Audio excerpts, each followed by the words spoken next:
Welcome to Beer and Baseball, a Myrtle Beach Pelicans production. I am your host, Adam Dellinger. But before we get to today's pod, here are a few housekeeping notes. First off, this is a new podcast, so the more you share, the more listeners we obtain. Where can you listen, you might ask? On the iHeart Podcast Network and also on the Myrtle Beach Pelicans YouTube channel. Listen, subscribe, review, 5 stars would be great, and share. That's all we ask. Now, let's go. Guess what? It's time. Another one. Beer and Baseball. Welcome. My name is Adam Dellinger. We appreciate you checking out the podcast. I tell you at the end, like, subscribe, bell, notifications, leave review, 5 stars, because we know it is our way, or we'll just beg you for it and hope that you'll 5 stars so people can find this thing a little easier. My name is Adam Dellinger. I am the host, and this is a special Father's Day edition of Beer and Baseball. The way we start these, we've got this uniform deal that we're doing right now. I don't introduce the guest. I let them do that themselves, and then we'll jump right into the conversation. This one's going to be a lot of fun. We're keeping it all in the family, and we have a wealth of not only baseball knowledge, but I believe we'll get some family life lessons in this as well. Barney, Todd, I'll start with you, man. Tell folks a little bit about yourself. Hey, everybody. Barney Parnell. I'm a minor league baseball lifer. I've been working in minor league baseball now since December of 1989, and I love it with all my heart. It's everything that I'm all about, and I've enjoyed every minute. And I'm also happy that I raised my children in the ballpark as well, and one of them is with us today, Sammy. Hi, everyone. I'm Sammy Parnell. Come on, be more pumped up than that. Let's go. Oh, okay. Sorry. Let's go. I'm Sammy Parnell. I am the sales execution coordinator for the Myrtle Beach Pelicans. This is my 3rd year as an intern with the Pelicans. I've loved every second of it. And I'm a recent graduate from the Coastal Carolina University. Which means I don't have to pay any more money. Yep. Happy for you, Dad. Hey, Barney, I'm going to start with you, man. 1989, you've been in the game a long time. Are you a born baseball guy? Does it live inside of you? Did you stumble in? What's the story there? Was it a goal that you accomplished, or did you just fall backwards into it, man?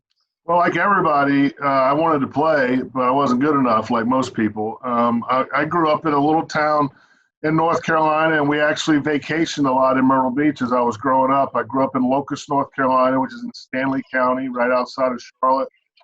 And I slept with my baseball glove on during the summer. I was outside from 8 in the morning till 8 at night playing wiffle ball, ghost runner on first, all that kind of stuff growing up. And then when it got to the point where I couldn't play anymore, which was in college, I started kind of planting the seeds for other things. I knew that I always wanted to be in sports and work in sports. And if you work in sports, you never work a day in your life if you do it right. And so that's what happened. I ended up meeting some people from the Harrisburg Senators, which ironically now are in our league in Richmond in the Eastern League. And that's a really long story, but it led to my first job in sports, which led to my first job in baseball.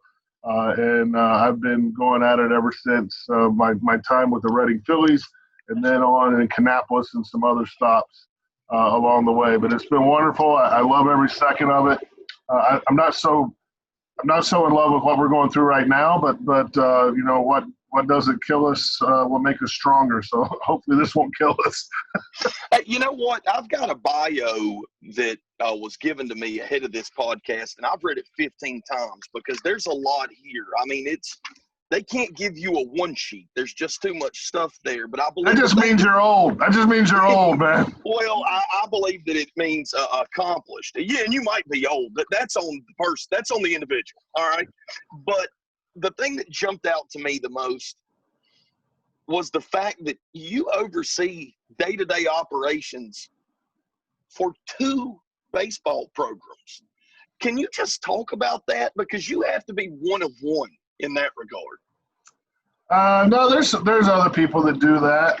We've got great folks, Brendan Porter and Mike Murphy, who Sammy grew up with these folks.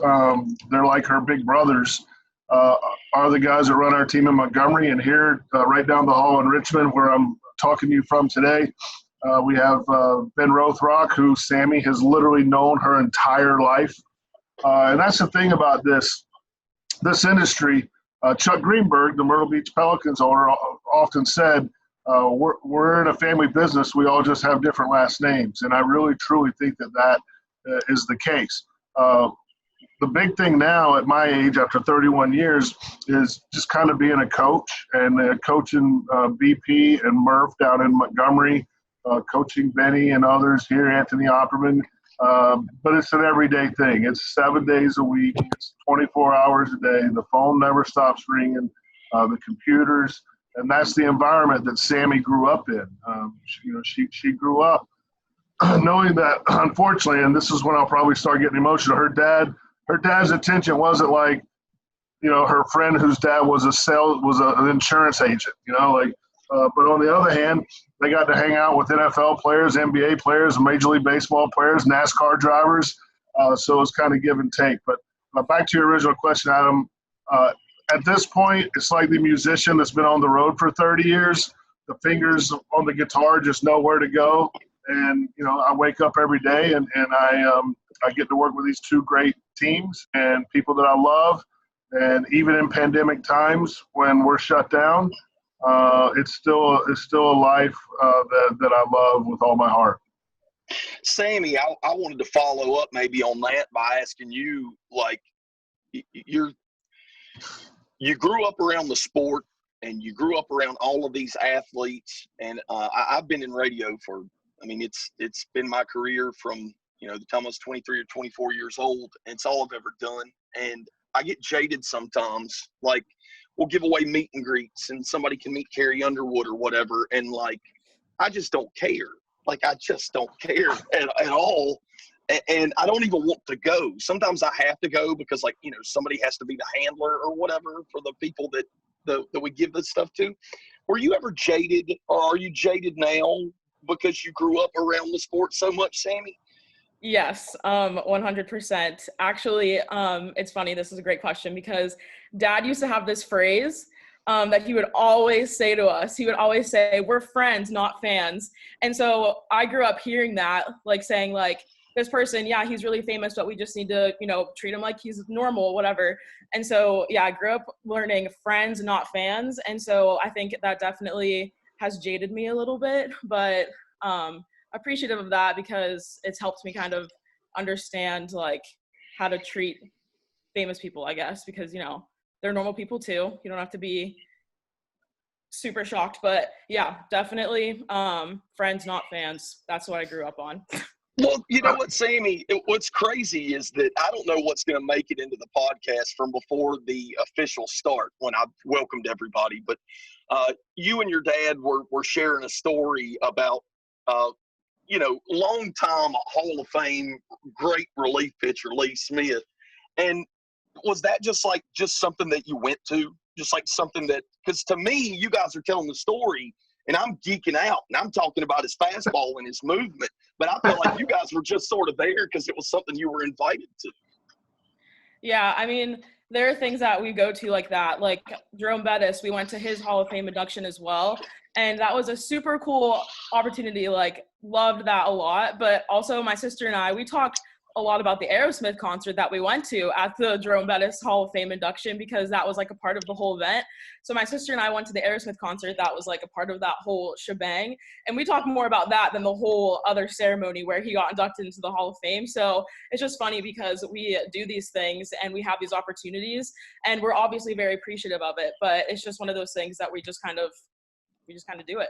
Well, that was a funny story too, because Jerome Bettis was one of our owners in the Altoona Curve when we operated the Altoona Curve, and that's how we became really good friends. And when he sent this crazy leather invitation that says the bus stops here on the inside for his Hall of Fame, I responded to people for me and Tanya, and this is part of the story because this is how Sammy and Lindsay grew up with these friends. And I got a response from Jamal Dokes, his business manager, that said, "Why did you only RSVP for 4 or for 2?" why'd you only RSVP for 2? And I said, well, it's for me and Tanya, I guess, right? He said, no, Jerome's known your kids their entire life. He wants them to be there too. And that speaks of what kind of person Jerome Bettis is. And it also speaks of how great the kids have been in doing, in treating our friends like friends and not like fans. And I was very proud of that moment. There's another moment that involves Lindsay, not Sammy, but when we hosted the All-Star game in Myrtle Beach when I was the president of the Pelicans there, we walked into a party. There was like 150 people there. We walked in. Sammy was pretty young then, and I veered off to the right, and then I looked around. I'm like, where the heck did Lindsay go? And Lindsay walked in and shook the hand of every single person and said, hi, my name is Lindsay. I'm Parney's daughter. Hi, my name is Lindsay. I'm Parney's daughter. I think, and Ryan Moore and I talk about this all the time, kids growing up in a ballpark atmosphere, they mature quicker. They age quicker. They're not enamored or overwhelmed by TV cameras. I mean, these kids grew up walking by a television and seeing me on TV promoting whatever the heck I was promoting, but I was promoting something every single day. So I'm proud of Sammy, and I'm proud of how she acclimated to that. Now there's others downside of that too. Like, for example, what didn't I do as your father, Sammy? Go ahead, tell everybody. He never taught me how to ride a bike. It's taught. It's taught. I never taught you how to ride a bike. Teach? Did I just say teach? I'm college educated. That Coastal Carolina University at graduation really paid off there, didn't it? Never taught me. That's money well spent. Hell. Anyway, so they always, Lindsay and Sammy bust my chops about not teaching them how to ride a bike. But then I respond, you've been able to do some things that most kids haven't done. Like when we worked in Kannapolis with the Kannapolis Intimidators, Dale Earnhardt Sr. was my boss. And that was pretty cool situation, and getting to be around the Earnhardt family and all that. But every Saturday, I would wake up in the morning, Saturday morning, 12 months out of the year, and I would bring Lindsay and Sammy to the ballpark. And in my office, I had those little school teachers' desks, how like the second or third grade school. I had those little desks, and they had their own coloring books. They had their own notebooks. They had everything. We'd have breakfast on the way in and a little greasy spoon, and then they would work with me the whole morning. And then we'd go to the Lane Street Grill in Kannapolis, North Carolina, talk about a greasy spoon. Like, this is the Webster's definition of it. It was awesome. We'd go there and have lunch, and then I would blow up the entire kids zone, and they would play in the kids zone the entire afternoon on Saturday, and then we'd go home about 3:30 or 4 o'clock in the afternoon and go swimming or whatever. But we spent every Saturday together, the three of us.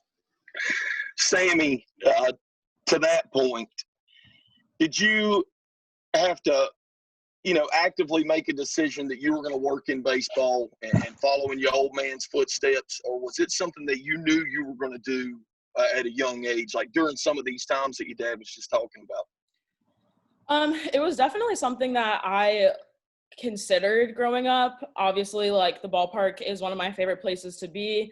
I'm comfortable in the setting, but it really actually wasn't until college that I really kind of decided, and the Pelicans have a great deal to do with that, working with them. But yeah, I mean, I majored in exercise and sports science in college, and that is like not really related to anything baseball. It's all about like anatomy and physiology.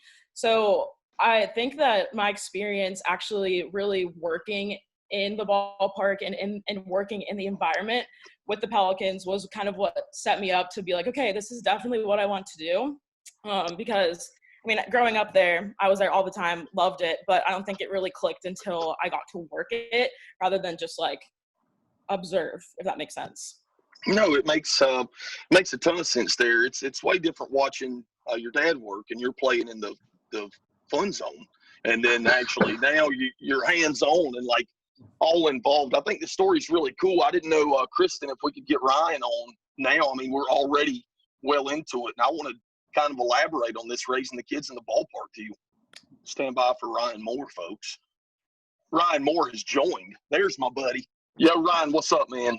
Yeah, how are you? I am fantastic. Parney has gone on and on about, Everything. I'm going on and on about everything. Yeah, We we're do all have- over the place today. We've got a Jerome Bettis mention. So we've talked about the bus. We've talked about Lee Smith, and we've got a Dale Earnhardt mention as well, which is great. It's And we fantastic. haven't even hit the name dropping portion yet. We're just getting warmed up. You better believe that I'm going to do a name dropping portion because I bet you've got some good ones, some heavy hitters. But Ryan, Barney was talking about the maturity level of his children and how he saw an advancement there because they had grown up in the ballpark. They had grown up around experiencing things and exposure that the average kid just doesn't have, whether it's television cameras, celebrity athletes, private functions and parties, or just the fact that ultimately you guys are in the entertainment and to some degree the hospitality business. I just thought you might want to talk about that a little bit and maybe conversations that you've had with Barney specifically now that you have two young kids yourself. Yeah, I'm trying to think back on it. I think it was a Instagram live I did with Hunter a couple weeks ago, and we were talking about Sammy and growing up at a ballpark, and I actually mentioned that too. The maturity level is definitely higher when you see these kids that grew up at the ballpark because they grew up around adults. They saw things that other kids probably didn't see at such a young age and had to take it in. They probably saw some things they shouldn't have seen at such a young age. Oh, no doubt. Plenty of things I should not have seen. So you get exposed to a lot more, and I'm already starting to see it with my 2-year-old. He thinks the ballpark is his, so he runs around this place. There's times where he gets upset when he comes out to a game because he's like, it's my turn to go on the field. It's my field. And he wants to get the players off the field. But no, Barney has been a great mentor and a great friend for many years now. Scary to think back on how old Sammy was when we first crossed paths here in Myrtle. Yep. In early 2008.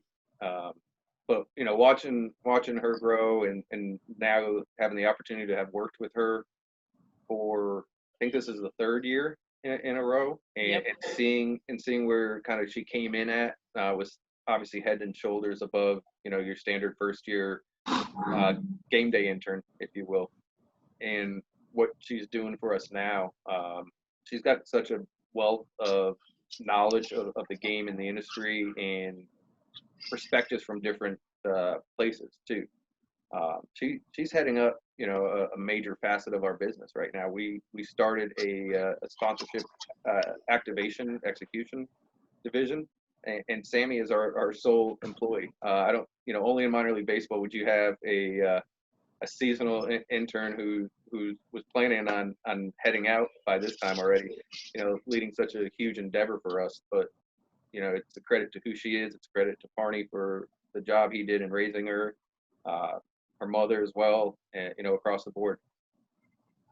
I wanted to jump in 2 things here, Ryan. One, I have just given your 2-year-old a nickname, and I want to run it by you first before I just throw it out there when the ballpark finally opens back up and I see your family again.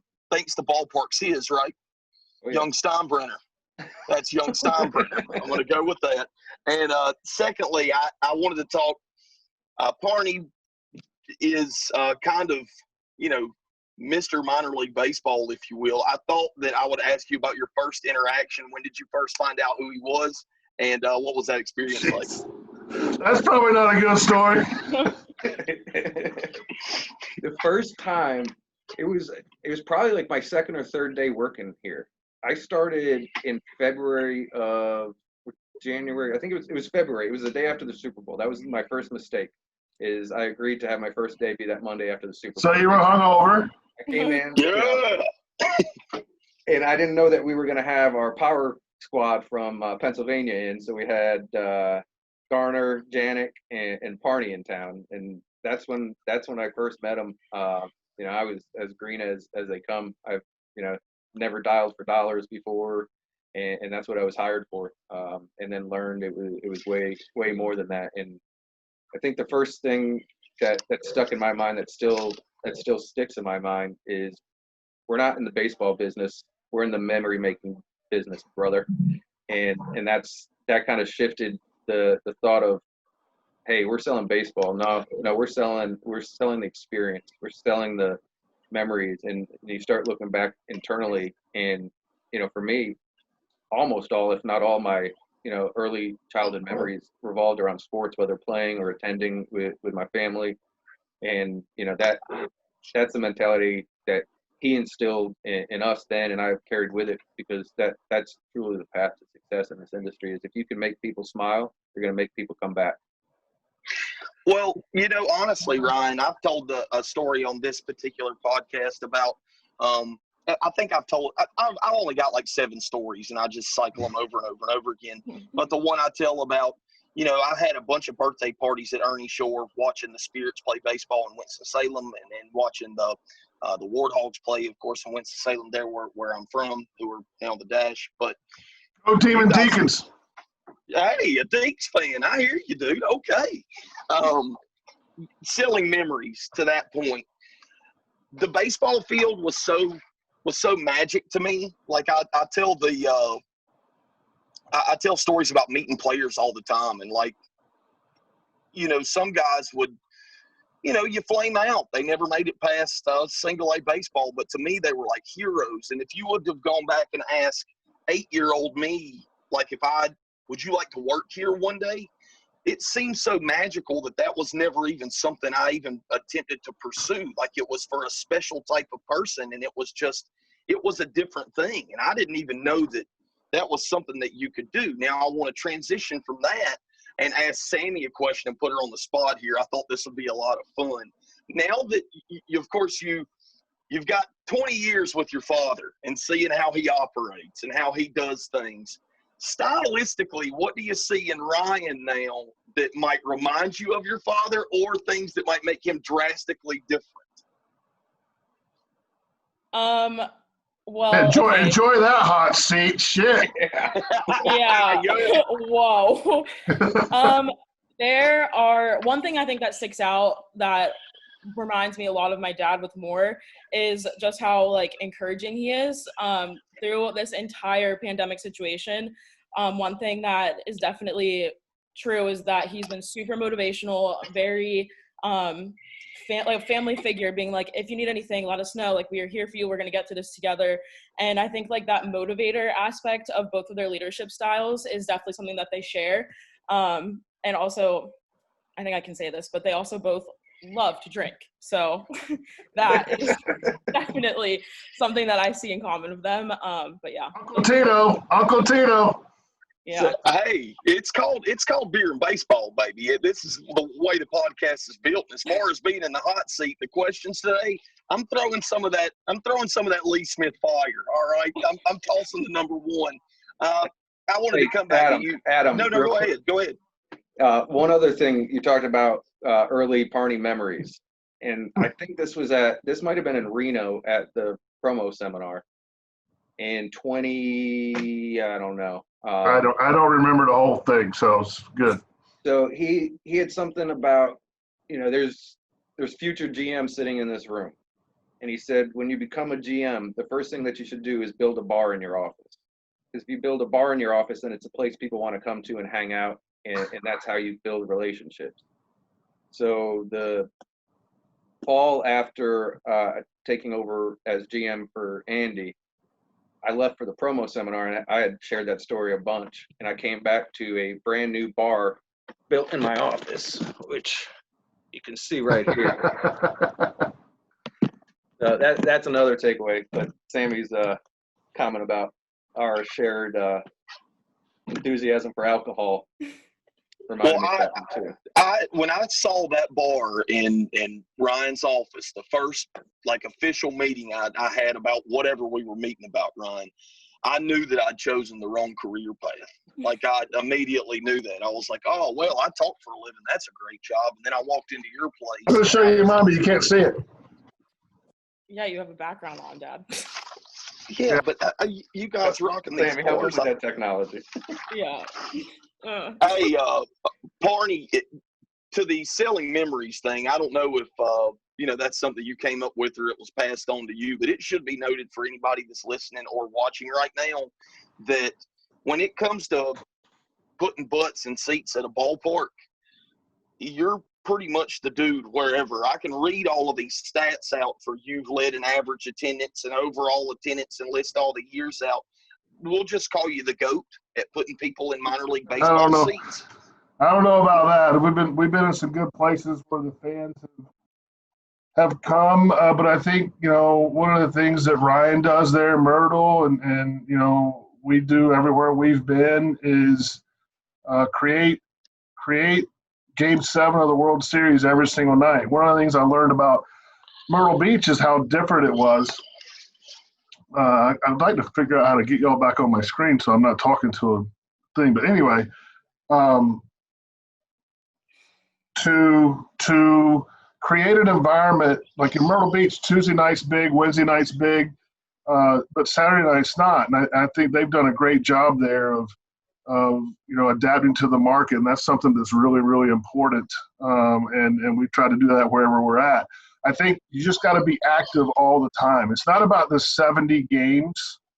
It's about being out in the community the other 285 or whatever it is, 95 days. I can't do math, but whatever that is, it's about being out there in that community, touching people, and making sure that they're part of your interaction.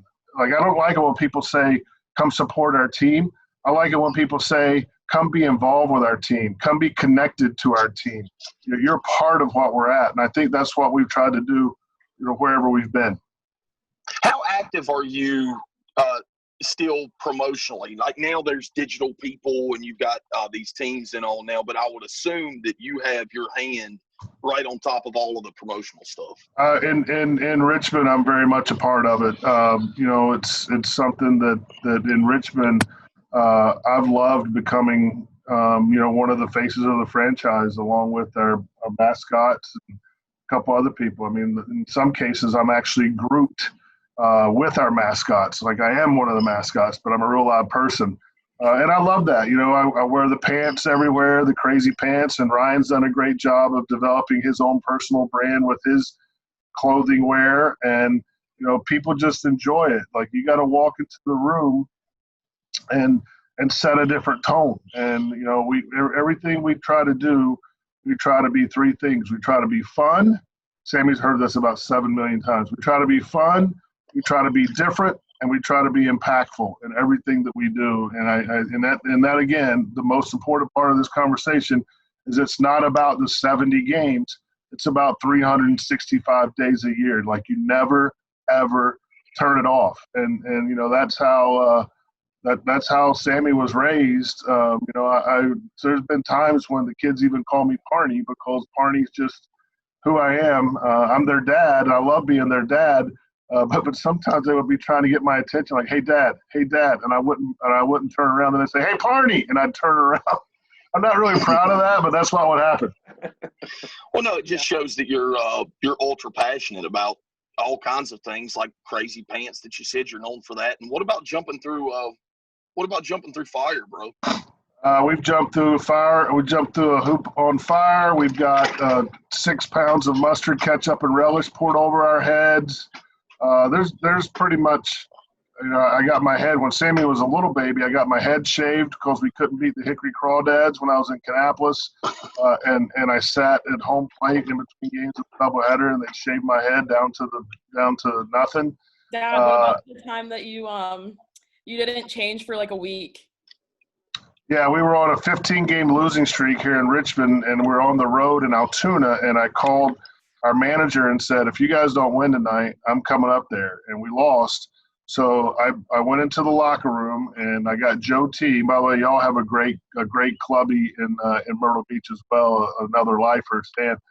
And I said, Joe T., give me a uniform. I'm going to put on a full uniform, and then I'm going to wear it all the way up to Altoona, Pennsylvania, where Sammy and Lindsay live with their mom. And so I had to stop and get gas at this Wawa, and I was head to toe in a Richmond Flying Squirrels uniform, hat, pants, stirrup socks, jersey, everything. And I walked into the locker room, and I don't think I can tell you on this podcast exactly what I said, but it was something to the effect of, if you fill in the blanks, don't win tonight, I'm going to keep this uniform on. I'm working out with you tomorrow. I'm not showering until you win the game. And then we went out and won the game, and we all went to the infamous TGI Fridays at Altoona and had a few post-game shanties.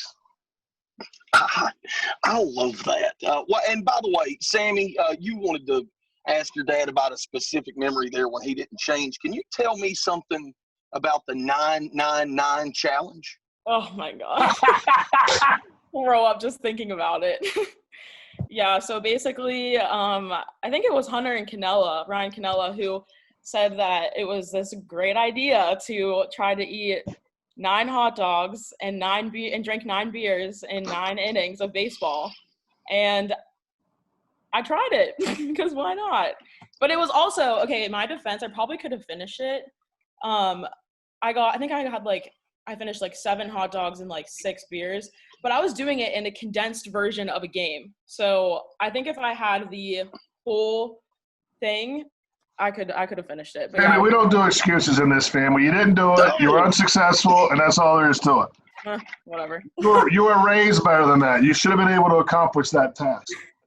Now, tell everybody, Sammy was raised and she was a thief. She was a thief when she came to the ballpark every night. Tell everybody what you did when we were in Altoona. What you and your sister would do in my office. Yeah, so I would go to my dad's desk drawer. It was the top left drawer, and I would pull his money clip out, and I would steal $40. And then I would go on an eating tour around the ballpark every night. Same thing. I would always get a kid's meal, which was like a hot dog, bag of chips, and a small soft drink. Then I would get a curve burger, which is this massive cheeseburger. That's a huge-ass cheeseburger is what it is. Yeah, and then I would eat that.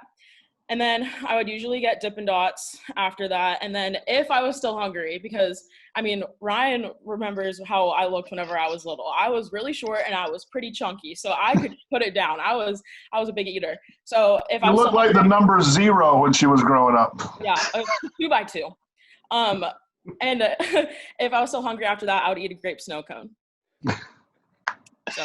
Well, you know what? Parney was throwing that Lee Smith gas there when he told you don't make excuses. But for somebody to throw out the accusatory comment of what did you do every time? You stole every time. You're a thief. Parney never moved his money clip. Left it in the same place every time. Learn from your mistakes. You know why? Because I loved it. Like I can be under the most stressful circumstances, and Ryan will tell you, like we deal with a lot of stuff. I don't enjoy dealing with pandemics currently. That's something I'd rather not do ever again. But even things like in our season, like dealing with player situations or rain situations or employee situations, we can go through a lot of stress. And just knowing that the kids were at the ballpark, and I didn't even need to see them, but just knowing that they were there made me feel better. You know, and I remember some rain situations where they would sneak their way down to the dugout, and I'd be throwing stuff, and and just them being around me really helped, and that's still the case. Like, if I'm in Montgomery or if I'm in Richmond, after a game, and I'll get emotional for a second.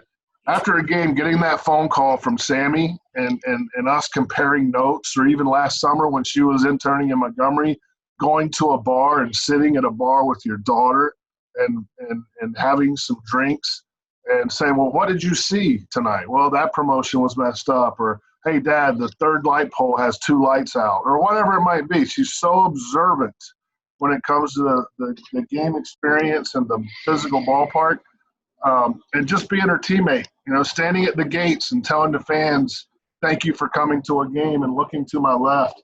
And that's my daughter. There's nothing better than that.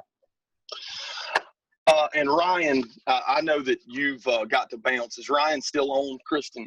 Yeah, I'm here. I know that you've got to bounce, but I thought you might want to follow up on that too, because I feel like there's a bit of an undertone here where you guys are all sharing in something right now, a really similar experience with you wanting to raise your kids at the ballpark, and you've got somebody working inside your organization that followed their dad around ballparks for years and years and years, and you've got the man right here in front of you. I just thought you might want to follow up. Yeah, I'll tell you that when I had the first season with a son and carried him down on the field for opening day, that's an emotional moment. And, I'm getting emotional now just thinking about it. And thinking about the opening days that didn't happen this year for my other son. But welcome to the crying portion of the show. So, but Arnie's right. Like you don't need, obviously my 2-year-old you got to keep an eye on, but I've seen the kids raised, and it's because the ballpark's a family in and of itself. We spend so much time working together, and Sammy probably can answer this better, but it feels like they have multiple parents at the ballpark. Everybody knows who they are. Everybody's watching out for them, and you become more comfortable going up to people, and that self-confidence moves you forward better in life. Austin, comes down the hallway and he's stopping in every single office, dabbing or high-fiving people before he ever gets to me. And it's, I'm excited to go down this path with them, and, having seen others do it before me, have had some really good role models with, Parney, North, MiLB, everybody had young kids for the most part growing up at the ballpark, and it's a cool thing.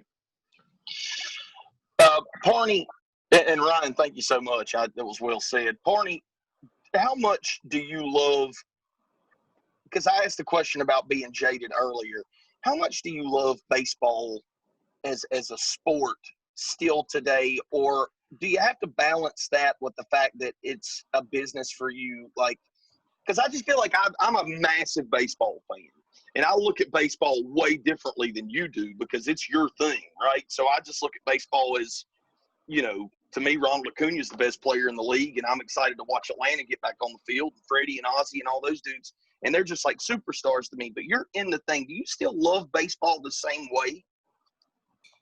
So I think this is how I answer that question. So you're in the radio business, you're in the music business, you love baseball.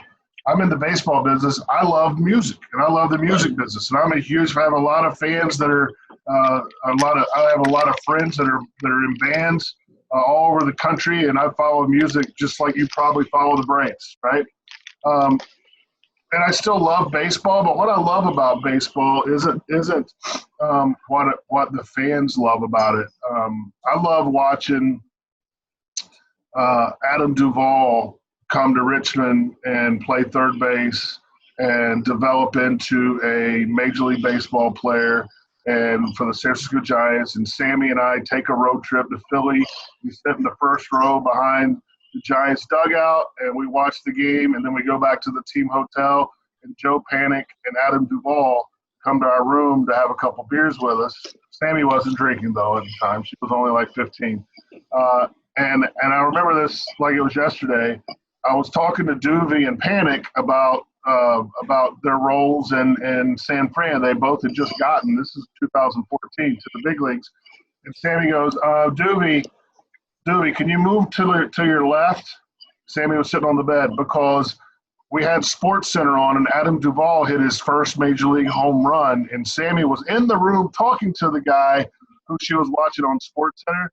Those are the cool things that I like about it, or just seeing the struggles that these guys go through, not just the players, but even our front office people. And then I become such a proud person when the Ryan Moores of the world become GMs, or one of the guys that Sammy used to call Shrimpy when she was growing up was a guy named Chris Phillips. He's a GM in Colorado now. We have so many people that we work with or have GM or higher titles now. And Sammy and Lindsay go to the winter meetings with me usually, and they get to see their uncles. They call them funkles, fake uncles. And that's what baseball is to me, just like probably what the music industry is to you. So, but I love it. I miss the games. I miss the noise of the games, even like out in Parney's Pub, having the games on after our games and listening to the big league games from the West Coast. The noise of the game is something that I miss terribly. Sammy, and I hold on to that thought about missing baseball right now because I do want to come back to that. But Sammy, I wanted to ask you, you're fresh you're on the uptick here. You're attempting to rise through the ranks, and you're just getting started. What's your end game and what's your goal? Yeah, so that is a great question because I don't know. Dad and I have talked about that a couple times, and I think that right now the goal is to just continue to grow, continue to learn, and do what I can to help whoever I'm working for. But it would definitely, be cool to be a GM one day. Kristen is a role model to me. So And she's amazing. Kristen's amazing. Would be cool. Yeah. So I think like moving my way up in baseball, but also just if that doesn't happen, I just want to be able to be there for the teams that I work for and kind of grow as a person and work in baseball. Let me be the overbearing dad and answer the question. I want to be in the audience the day when they hand her the Female Executive of the Year award for minor league baseball. Awesome. That's what I want to be. That'll be the day when I drop the mic and I walk out and I guzzle 100 beers and I'm done forever. I feel like she's had great guidance, not just for me at all, but like she looks up to Kristen in ways Kristen probably doesn't even understand. And that's cool. For me as a dad, that's really, really cool. Same with Ryan and same with everybody there in Myrtle Beach, but also, here in Richmond and also down in Montgomery, she has different people that she can learn different things from. But I would love just to see her be happy. As a dad, all you want is for your kids to be safe and happy, and that's it. And I'm fortunate to be a dad whose kids like to hang out with them, and it's damaging to my health at times, but I enjoy that portion of being a father. And as a follow-up too, Parney, I did want to mention that I'm 37 years old. I've done a morning radio show for 15 years, I think, Jesus, that's a long time. 15 years I've done that, and I still don't know the end game. So I wasn't asking the question as in like, hey, what's your answer to whatever the end thing is? I was just curious if you wanted to follow in your dad's footsteps and be an executive there in a front office at some point. And I think that you are well on your way. Parney, that follow-up question to missing baseball, I know there's a lot of stuff that you probably don't have answers to, maybe things you can't say. But I was talking to Ryan and Kristen a lot back during the winter about minor league baseball's, plans for consolidation, realignment, and shifting the clubs around and everything. And then that sort of reached its final stages, and then this pandemic hit.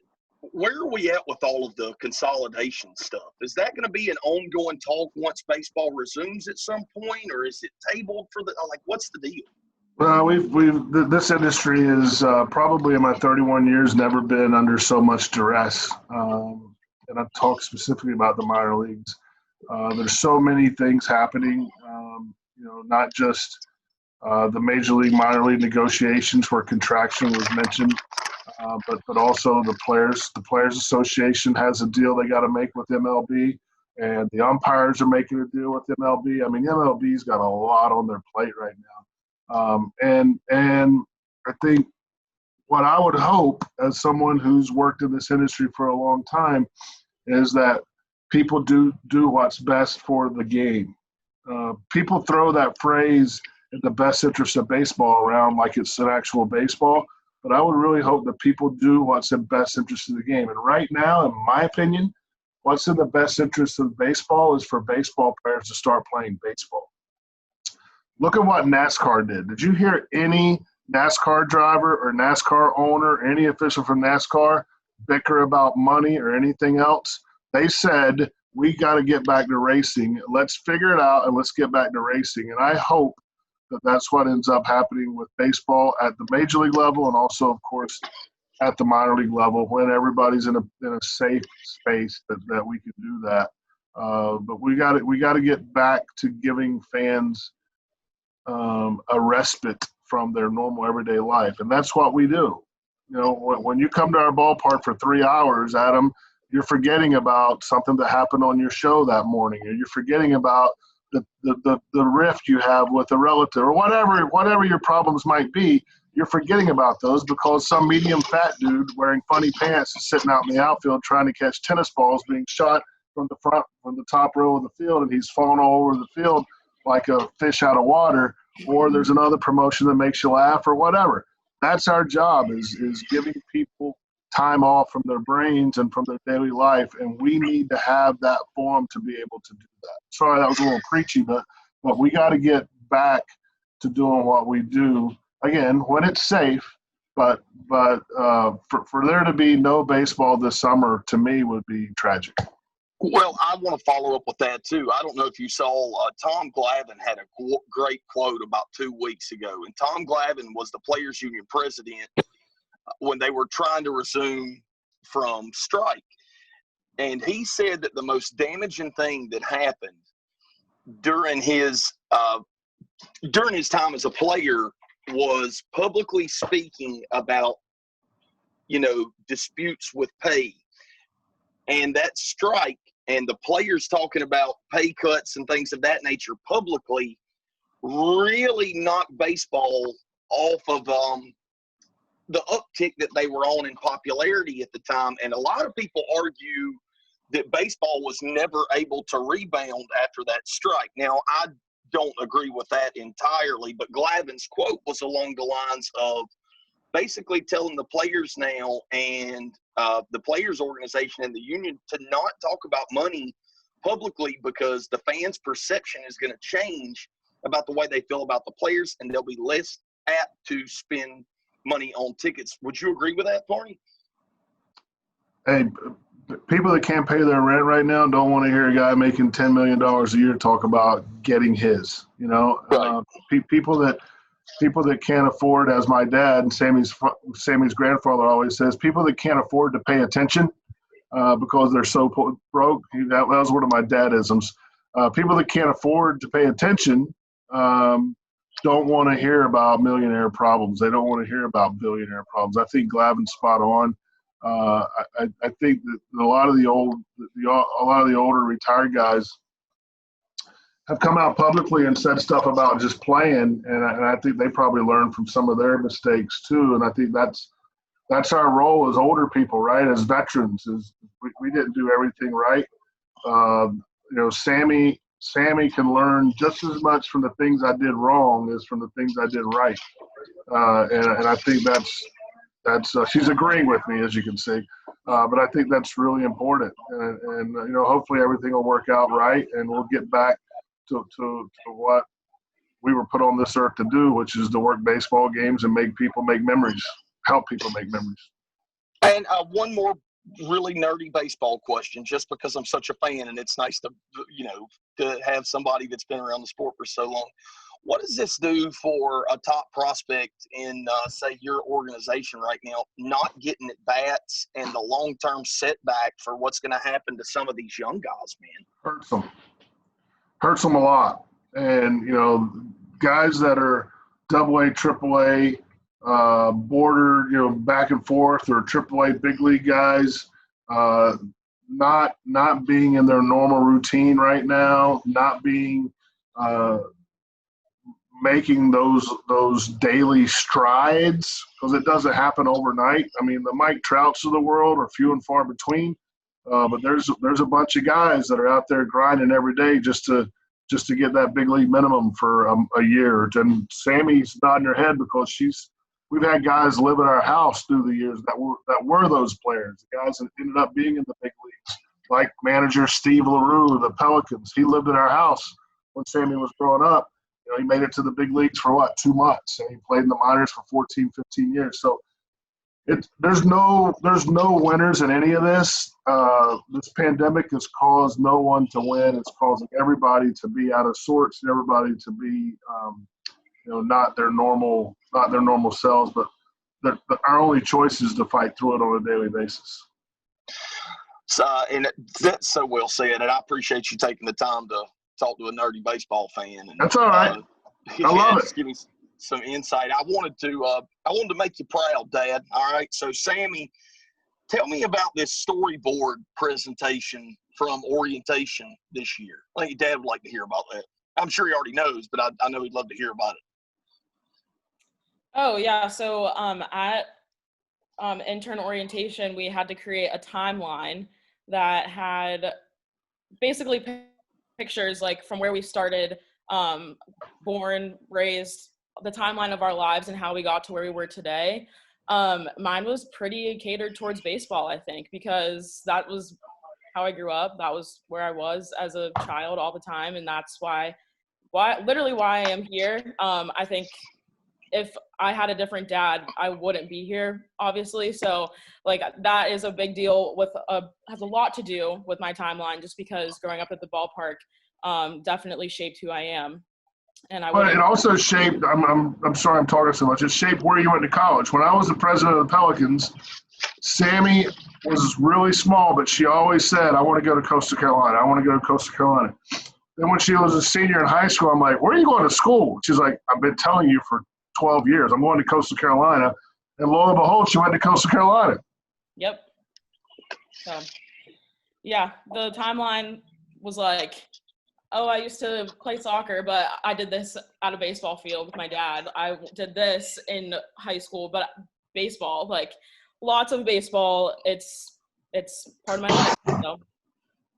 I have two. Well, we've been ending the podcast differently, but then we're going to end this one. But I have two more things that I'd like to do here since I've got both of you now. The first is, Barney, you've gotten a bunch of awards, dude, and I know that you don't want to talk about it because I can tell by your makeup and spending 40 minutes talking to you that you're a humble dude. You don't want to be braggadocious, but you've gotten awards from all kinds of people inside the organization, Baseball America, that has to do with baseball or a league or organization that you work with. You've been awarded. What's the coolest award you've ever been given and the thing that you're the most proud of inside of baseball? Oh, man. I mean, that stuff to me, it's nice. I mean, I give Sammy's grandfather, the watches if I win Executive of the Year or whatever. I think last year was pretty cool when we were all together in San Diego. And Tanya, my longtime girlfriend, and Sammy and Lindsay were at the award ceremony, and we all got to get pictures with different people in front. It's not about the award. It's about who you share the award with. It's not about the award. It's the work that got you there.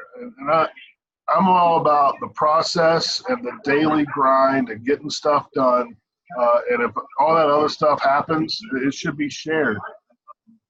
If you achieve something in life and you don't have people to share with it, then what is that? It's nothing. And so the answer to your question is the times when I've been able to share things with my family and close friends, that's the ones that matter the most to me. Now, I will say this: I've enjoyed a good locker room celebration or two. When the baseball celebrations are rock starish, and I've enjoyed those. When Sammy was about 8 years old, I drove her down to Bowie, Maryland. We were with the Altoona Curve. Maybe she was younger than that, but it was a Monday Labor Day game.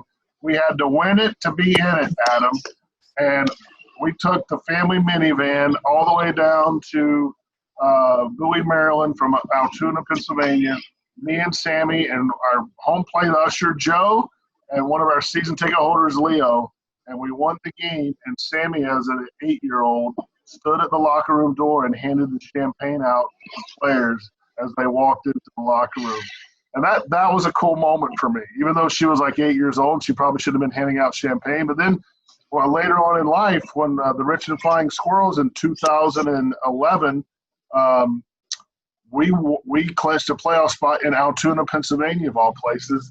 So Sammy was there again. This time I think she might have been in high school or close to it. Was in the locker room with the players, spraying champagne and all that. And that's the special things. And again, I know that this is a Father's Day special. Sharing those things with her and it's just, that's what makes it so great. And the interaction that she has with players. Even last year, one of the former Pelicans players, VML Machine, who also played at VCU here in Richmond, Sammy walked by him, and they basically looked at each other, and then he's like, "Hey, is your dad here?" And they he's in the on deck circle talking to Sammy when Sammy's waiting to do a promotion. So I love that stuff. And that to me is what makes the difficult times we're in right now worth every second. Well, I was expecting literally the answer that you just gave. I would have expected no less. And with that said, Sammy, I want to ask you the same exact question. What's the coolest moment maybe an award or something you were proud of, something the old man accomplished. What was your favorite one of those, Sammy? I don't know. There's been a lot of really good times, but I think, so not an award, but I think a really cool moment that we've had together was at the winter meetings. I think it was 2014, Dad? I think so.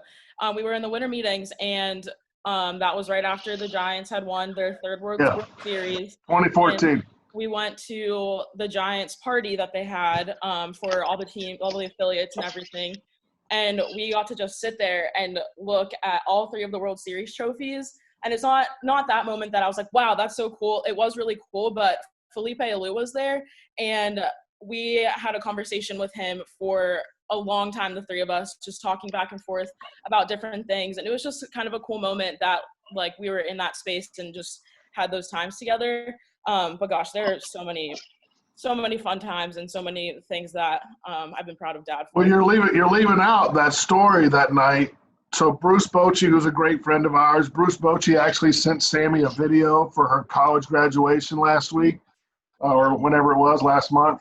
I went to get another drink and go to the bathroom. I came back. Brian Sabian, legendary general manager of the San Francisco Giants, Bruce Bochy, Dick Tidrow, former Major League pitcher, Felipe Alou, and I'm missing Shane Turner.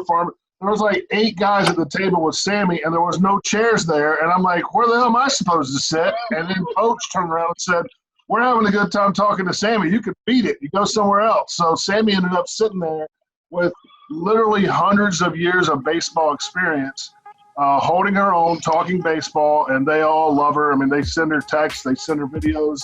To me, that's what this podcast is all about. It's a family business. We've really enjoyed the relationships that we have. Barney, I was going to end this podcast by asking both of you to do a cool name drop story, and I don't even have to present the segment. You just did it. That is phenomenal, dude.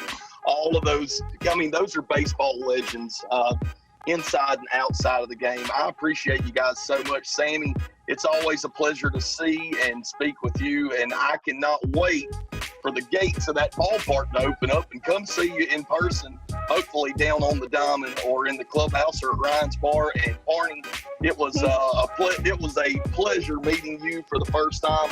I'd love to have you on again if you have the time to do it. Let me be the first person to tell you that's not your child. Happy Father's Day. I'm in. You have me at hello. Perfect. Hey, thank you guys. Thank you. Have fun, go nuts.